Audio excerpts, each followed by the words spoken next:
I'm ready, Jake. Are you ready? I'm ready. Let's get into blessings and woes. What's happening? Luke chapter 6, diving into it. What's going on, Jake? Yeah. So this is a cool story. We first start out with Jesus. He gets away into the mountains. He's praying, and then he calls his 12 apostles. So I can't do 12. I only have 10 fingers. So I'll give you 2 of mine. Yes. There you go. 12 apostles. And then Jesus goes, and there's a great multitude that gathers from all over the place. They all gather up to Jesus. He's healing people left and right. And then we get into this section where Jesus, it's really his first big teaching. Yeah. And he lays out what a blessed life looks like. And then he gives us some warnings. woes. Woe to you. So you? what is happening here? Yeah, this section is fascinating because Jesus is painting a brand new picture of life. Yeah. Of life with God, of what it is to be blessed, and then lays into these warnings. But I want to circle back just a little bit to make sure we don't miss Jesus going away and praying before he calls the disciples. And even before this big teaching moment. Yeah. Like he takes the time to get away, to be with the Lord all night. He's praying. Yeah, prayer as preparation, not as response. Oh, that's great. Yeah, that's kind of all I want to throw out there is not praying in response to something going on or whatever, but praying as preparation leading into huge things. And Jesus is doing something huge here. Yeah. The 12 being called and this first teaching and going into it. So this first teaching, though, it lays out a blessed life. And this blessed life is awesome because the blessed life is one where you are poor, hungry, crying, and hated by other people. Wow. Yeah, that's what Jesus says. You're blessed if you are these things. And it's okay. Are you sure about that, Jesus? You sure? I don't know if I want this blessed life you're selling me here, Jesus. He's not a very good salesman. I mean, I don't think he cares about being I don't think he does either. salesman at all. And then he lays into woes of the exact opposite. These are battling things. He says, "Woe to you who are rich, full, laughing, and liked by other people." And number one, we can't start living a life where we're pursuing being poor, hungry, crying, and hated by other people. That's not what Jesus is trying to get at here. He's actually painting a different picture for us, a different lane, if you will, for us to get to Jesus, where we are actually satisfied, fulfilled, and pursuing things different than the world pursues things. So let's get into the woes because the verse 24 kind of helps clarify this whole little bit. It says, "But woe to you who are rich, for you have received your consolation," which is this comfort from distress. They're using riches, they're seeing their riches as their comfort. They're actually treating them as their God. And this is something that is huge in our culture, especially living in Southern California.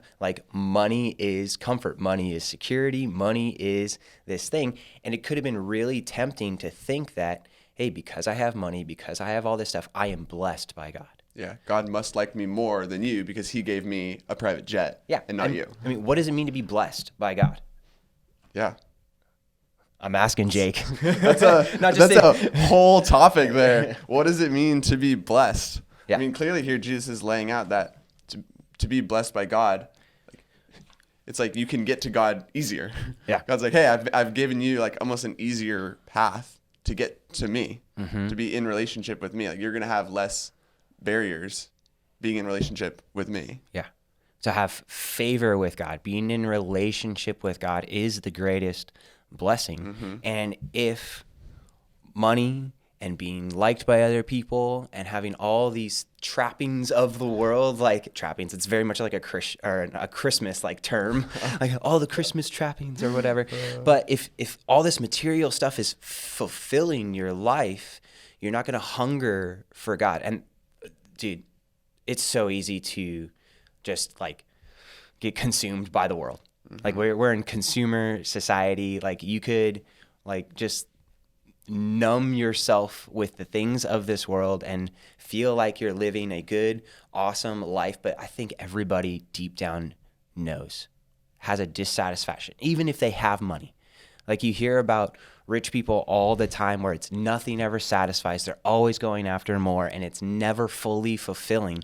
There is deep fulfillment in Jesus. So we need to have kind of our world turned upside down of what does it mean to be blessed. So Jesus is hitting them with this first teaching that if you are poor, it's not that the fact that you don't have money.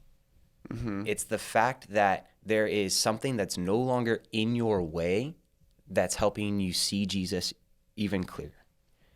If you are poor, and then if you're hated by other people, it's like, why am I hated by other people? Why am I not fitting into this world? This is a world full of sin. This is a world full of other things. And it's like, no, going after God, you're going to look a whole lot different than other people. And that might ruffle some feathers sometimes. Yeah, and you're hated because of your relationship with God. You're not hated just because you're a jerk. Yes. Like, that's something totally different. Let's make sure that's clear, okay? Yes. People hate me because I'm a jerk and I'm now blessed by God. That's what the scriptures tell me. No, that is wrong. Yeah.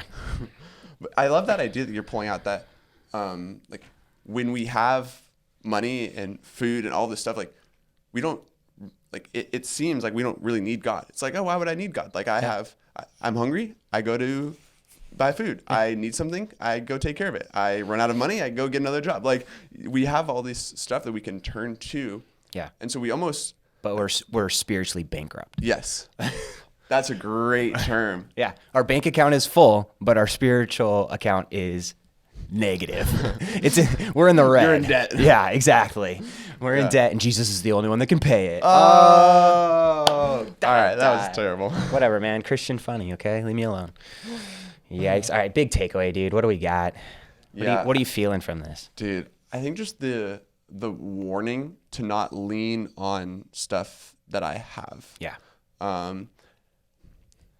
Yeah, and even like not thinking that, oh, because I have all this stuff that God must like me more than other people. Like I think that's a huge thing of like, oh, all the gifts and things that God has given me, it's tempting to see that as like favor from God. And then even then when some of that gets taken away, to be like, oh, I must have done something wrong. Yeah. Like that's instantly where my mind goes sometimes, and just think that that's not what he's talking about here. Yeah. Like you're not out of favor with God, and then your like worldly circumstances reflect that.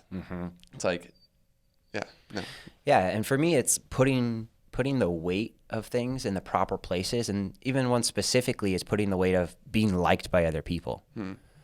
Like we all crave that. We all want to be liked by other people, and it's like, okay, I do want to be like liked by other people, but I want to be liked for the right reasons, and I want to glorify God, and I want to be liked by God, and I want to be like I want my life to pursue God, and if that means that people won't like me, that's okay. I'm okay with that. I'm okay with people not liking me because I'm looking more like Jesus. Hopefully that's the reason. Yeah. That's the reason I want it to be. Any funny questions that you got from this one, Jake? I don't know. I don't think so. When's the last time you cried and why? That's a great question. It was recently. Oh, I cried during a movie. Like one of the first times. I don't really cry during movies that often. Actually, that's not true. I cry during animated kids movies way more than I probably That's should. because they always kill off like the parents or I somebody. know, like it's so sad. It's emotional manipulation. Oh They do my it all the gosh. time. Okay. So that might have been the last time. It might have been a Pixar movie. Yeah, I'll stick with the movie thing. Anytime a dog dies, I cry so much Oh, more. yeah. It's the worst. Marley and Me, like that one, and then what was the other one? You can kill off all the people, but once the animals die, that's when I can't take it Am anymore. Legend, that Will Smith movie where it's just like him and it's all the zombies and whatever, and then his dog died. Oh, that got me. So, all right, that's a good time. Don't be loved by this world because you're loved by God. Have that deeply satisfy you. Be blessed. Have a great one. See ya.